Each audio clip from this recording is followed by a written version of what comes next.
ఇక తెలంగాణ ఉద్యమానికి పునాది రాయపడింది ఇక్కడే అన్నారు సీఎం రేవంత్ రెడ్డి. రాష్ట్ర ప్రజల చిరకాల వాంఛ నెరవేర్చిన మన్మోహన్ సింగ్ పేరుతో ఎర్త్ సైన్స్ వర్సిటీ ఏర్పాటు చేసుకోవడం గర్వకారణమని అన్నారు.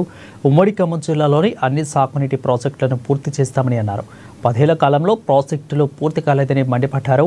ఇక భద్రాచలం రాములవారి సాక్షిగా చెప్తున్న అన్ని జిల్లాలతో పాటు ఖమ్మం జిల్లాను అభివృద్ధి పదంలో నడిపించే బాధ్యత తనదంటూ భరోసా కల్పించారు ముఖ్యమంత్రి రేవంత్ రెడ్డి. 2 నదీ జలాలు వచ్చేది చాలా తక్కువ.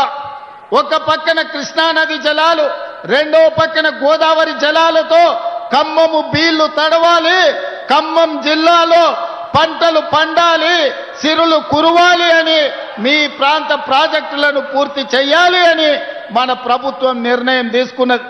సీతారామ ప్రాజెక్టునే కాదు, ఈ ఖమ్మం జిల్లాలో ఉన్న సాగునీటి ప్రాజెక్టులు 10 సంవత్సరాలు నిర్లక్ష్యానికి గురైనాయి, అవినీతికి లోనైనాయి. కేసీఆర్ ఇంట్లో కనుక వర్షం కురిపించినాయి తప్ప ఖమ్మం బీడు పొలాల మీద నీళ్లు పారలేదు. భద్రాద్రి రాములవారి సాక్షిగా ఖమ్మం జిల్లాను అన్ని జిల్లాలతో పాటు అభివృద్ధి పదం వైపు నడిపించే బాధ్యత నాది, నా మంత్రివర్గ సహచరులది. మీరందరూ ఏ విధంగా అయితే అండగా ఉండి ఆశీర్వదించినరో 2 సంవత్సరాల క్రితం మీరు ఆశీర్వదించి ఓటేస్తే ఆ ఓటే ఆయుధంగా మారి ప్రజా పాలనను అందించి ఈ రోజు ప్రజలకు మంచి పరిపాలనను అందించడం.